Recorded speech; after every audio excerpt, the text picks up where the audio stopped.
Roubaix hier soir, peu après 18 h. Le quartier de Rothée-les-Ports se vide progressivement en raison du couvre-feu. À la sortie du métro, la police contrôle les attestations. Faire des courses, c'était quelle heure? 18h. Vous allez où là? Oui, là, Auchan. À Auchan? Oui. C'est fermé Auchan. Oui, 18h, tout est fermé. Cette femme sera verbalisée, tout comme ce jeune homme qui n'a pas non plus de justificatif. En fait, je remets chez mon frère et mon téléphone, il n'y a plus de batterie. D'habitude, je la télécharge sur l'application. Et là, il manque de pot. Donc là, pour moi, c'est une amende. Ouais. Voilà, ouais. Combien? 135. C'est un peu mal. Ouais, mais bon, c'est de ma faute. Hein. Pendant ce temps, la BST, la brigade spécialisée de terrain, contrôle aussi les automobilistes. D'accord, une pièce d'identité avec ceci. Toute la nuit, ces policiers resteront en alerte.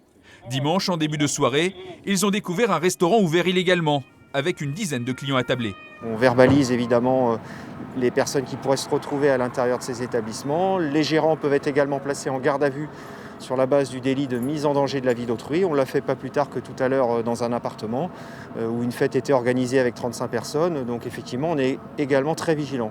Police secours.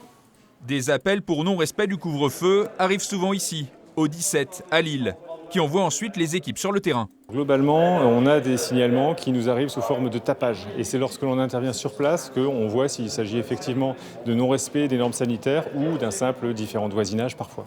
Mais selon la police, les établissements illégalement ouverts et les fêtes clandestines restent jusqu'à présent des événements marginaux dans une agglomération de plus d'1 million d'habitants.